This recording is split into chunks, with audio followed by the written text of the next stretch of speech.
Danes poznamo energetski monitoring in management. Potem vso to shranjeno energijo porabljamo na najbolj pameten način. No, pameten vprašanje, ampak zanimiv pa zagotovo, s skokom s Fordom Rangerjem. Gremo pa tudi na eno prav posebno druženje z Lexusom RX.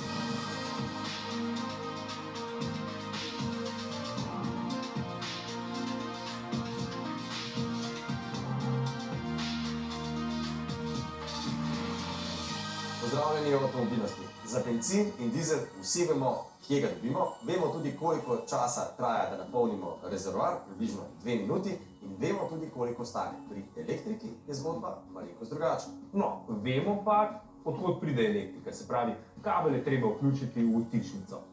Zaplete pa se že pri vtičnicah, ker različne vtičnice ponujajo različno priključno moč. Tudi pri ceni se nekoliko zaplete, saj hitreje kot polnimo, draže ponavadi je. Ampak to še ni vse.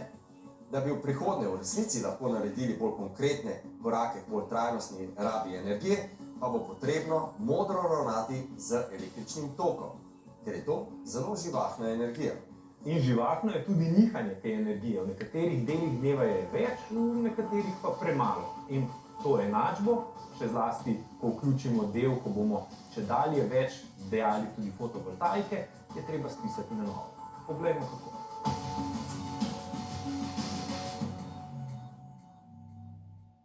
Za moderen električni avtomobil je zelo koristno, da vsakeč, ko ga parkiramo, da ga tudi priključimo v električno omrežje.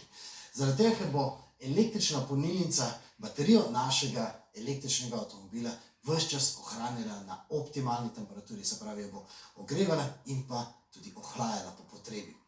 Ampak prihaja pa čas, ko bo ta stalna povezava med avtomobilom in pa omrežjem tudi stroškovno zelo upravičena. Stroškovno upravičenost povezave avta in omrežja nam bo omogočila na primer tudi mala siva škatlica, ki sliši na komercialno ime Optimum, iz velenjskega podjetja Amibit. No, tokrat se je moj aha moment pojavil že kar takoj na začetku intervjuja, ko sem slišal naslednje besede. Ne optimizira porabe samo za končnega uporabnika, ampak za celoten energetski ekosistem. Kaj to pomeni? Se pravi, jaz si to inštaliram zaradi sebe ali zaradi drugih? Vi si primarno to lahko inštalirate zaradi sebe, ampak ker se bo v naslednjih letih poraba energije doma močno povečala, predvsem zaradi vedno večjega števila toplotnih črpalk in električnih avtomobilov, tudi lokalno v vašem prostoru ne bo dovolj energije, da bi vsi istočasno recimo polnili avtomobile ali pa ogrevali hiše s toplotnimi črpalkami. In zaradi tega bo energetski sistem potreboval digitalno rešitev za prerazporeditev konične energije na nivoju transformatorskih postaj oziroma energetskega omrežja. Torej, investirati moram 400 € za škatlico, ki bo reševala makroprobleme, da jaz na mikronivoju ne bom imel težav. Ampak ne znam si predstavljati, da bomo vsi državljani na tem področju enakovredno prevzemali makrozagate na svojo mikroraven. Ampak ta moj pomislek bo država odpravila konec letošnjega leta s ponudbo za trgovanje. V nadaljevanju bodo prišle tudi dinamične tarife, se pravi, tarife ne bo več samo nizka, visoka tarifa, tako kot je danes, oziroma enotna, ampak bo 5 časovnih blokov in ročno bo zelo težko regulirati porabo. Kako bo to izgledalo v praksi? Energija, ki se bo poslala v omrežje, bo verjetno plačana po nižji tarifi kot tista, ki jo kupujemo iz omrežja. Tako imajo sosednje države. Se pravi, če mi kupujemo iz omrežja energijo za 4 enote, ko bomo dajali to energijo nazaj v omrežje, bomo dobili plačano 2 enote. Po izkušnjah iz tujine si na ta način lahko obetamo prihranke v višini med 20 in 50 € na mesec, pri tem bo prihrankov ustrezno manj, če bo naša škatlica samo preklapljala med tarifami, kot če priključimo tudi sončno elektrarno in hranilnik. Ampak s to malo škatlico se lahko igramo tudi bistveno večji energetski monopol. Kakšna bo prihodnost? Kot je zdaj videti in kot se napoveduje tudi za zakonodajo, sta tle dve večji stvari. Eno je seveda to, da bo rezanje koničnih moči, se pravi, da naenkrat ne odjemamo preveč električne energije, preveč moči iz omrežja, zelo pomembno in vedno draže, predvsem pa tisti, ki se bodo znali temu prilagoditi, ki bodo znali recimo zmanjšati porabo, kadar v omrežju manjka elektrike, bodo s tem lahko zaslužili. Druga stvar je pa seveda to, da je popolnoma možno in se že napoveduje, da bodo lahko cene, če bomo to želeli, ali pa mogoče nekoč celo tudi obvezno, ampak mislim, da bo to ostalo bolj izgledno, da bomo namesto nekega paketa, ko imamo stalno isto ceno energije, najprej po dnevih različno, potem pa celo po urah znotraj dneva. Se pravi, ko bo elektrike v omrežju preveč, to se včasih pri borznih cenah že vidi sredi noči, skoraj plačajo za to, da odjemaš elektriko. Ko je pa zelo premalo, je pa elektrika zelo draga. In če imamo mi eno tako rešitev, ki se temu zna prilagajati, ki zna iz neke spletnega vira ali števca pobirati napovedane cene elektrike in temu prilagajati odjem, potem seveda lahko ekstremno zmanjšamo svoje stroške za električno energijo. No, tukaj lahko vidimo točno to hišo, v kateri smo, to je ta Lumarjeva vzorčna hiša in na njej lahko vidimo, bo preklopila na pogled v živo, koliko torej potegnemo elektrike iz omrežja. Torej iz omrežja trenutno porabljamo 9 kW moči, sončna elektrarna na tej stavbi je malo bolj šibka, pa tudi, kot pogledamo ven, je zunaj kar krepko oblačno, manj kot kilovat.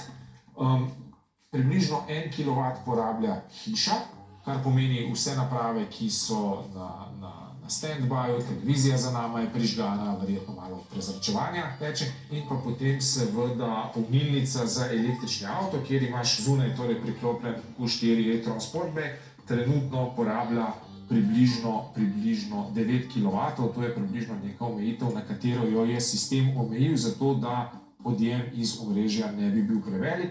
In pa, ker je to zelo blizu tisti maksimalni moči polnjenja, res nima smisla, da zdaj iz hranilnika vlečemo neko moč, tako da hranilnik praktično trenutno počiva. Ko bi bilo več drugih porabnikov, bi se ali elektrika začela vleči iz hranilnika, ali pa bi polnilnica še zmanjšala moč polnjenja, oziroma če bi zdaj recimo se razjasnilo, pa bi sončna elektrarna skočila na 5 ali pa 10 kW, bi se tudi moč polnjenja dala na največ in hkrati bi tudi hranilnik se še za teh 10%, ki ni napolnjen, začel polniti. Navajeni smo, da so vse te moderne elektroinštalacije zelo drage. Mala škatlica Optimum pa je lahko rentabilna še skoraj takoj na začetku. To je zdaj to. To je sistem, ki ga imamo. Se pravi, škatlica mora biti nekje blizu glavnega števca, zato kot si že videl, se poveže na glavni števec. To je ta škatlica. Drugi vhod, ki ga ima, je torej mrežni kabel in preko omrežja hišnega je povezana z vsemi ostalimi napravami. Katere so te ostale naprave? Zunaj polnilnica, na katero je priklopljen Audi. Tole, na čemer sloniš, je hranilnik, ki je tudi povezan, kot lahko se tukaj vidiš v sistem, razmernik sončne elektrarne in to je to. To pomeni, da lahko tudi jaz cenejšo polnilnico vzamem. Se pravi, še vedno moramo imeti load guard, ali ni potrebne? Ko imamo enkrat Optimum, potem tistega load guarda klasičnega, se pravi nekega senzorja od polnilnice ne rabimo. Važno je samo, da polnilnica omogoča, da jo prek tega Modbus vmesnika krmilimo. Lahko ta mašinica jemlje energijo tudi iz avtomobila? Če to omogoča polnilnica in avto, je tudi to možno. Moramo se zavedati, da energije v električnih avtomobilih je zelo velik. Napram domačim baterijam, ki se jih trenutno vgrajujejo, so to faktor krat 5, 6, 7. Recimo, če imamo 10 kWh baterijo v stanovanju, avto ima 70 kWh, je to 70krat večja baterija, ki jo vgradimo. Se pravi, to, kar zdaj slišimo, da bodo avtomobili v prihodnosti tudi stabilizirali omrežje, to je danes v bistvu še vedno prihodnost.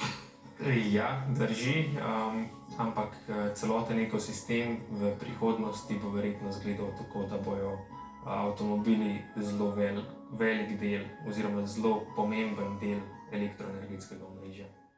V ameriški zavesti in kulturi je zapisano, da vsakomur lahko uspe. Pri tem pomaga, če razmišljaš izven okvira običajnega. Pred nami je tak primer. Mazda. Mazda, ki je pravkar predstavila popolnoma nov 6-valjni dizelski agregat, je odličen primer, ki je ameriško izpeto mantro postavlja na bistveno bolj realna tla. Tako kot pogon ni samo en, tudi svet mobilnosti ni samo en. Zelo veliko jih je in zelo različni so. Eni se bodo proti bolj trajnosti obliki mobilnosti pomikali bistveno hitreje kot drugi. To danes na svetu že vidimo. in vsak skrbi za svojo hitrost na svoj poseben način. Da bi lahko razumeli, zakaj Japonci, še posebej Toyota in Mazda, pogosto govorita popolnoma drugačen avtomobilski jezik od vseh ostalih avtomobilskih znamk, pa je dobro razumeti tudi to, od kje prihajata, kakšen je njihov mobilnostni okoliš in da delata avtomobile za cel svet. V razmislek ponujam misel Masahire Mora, ki bo junija prevzel krmilo vodenja Mazde. Nekoč je rekel: če si rojen v mestu, ki se je stoletja razvijalo in raslo, potem pa je bilo zgolj v nekaj sekundah izbrisano iz obličja zemlje, o prihodnosti razmišljaš drugače. Predvsem pa si navajen iz malo narediti veliko. Moro govori o dveh stvarih. O Hirošimi, Mazda je bila tam, postavljena na novo, in Mazda bo vedno v Hirošimi. In govori o tem, da je velik korak naprej že right-sizing in ne samo downsizing, kaj šele elektrika. Včasih so koraki bolj kratki, a peljejo v pravo smer. Tudi zato vas danes pozdravljamo iz lepega Velenja z razmislekom o Tešu, lignitu in elektriki.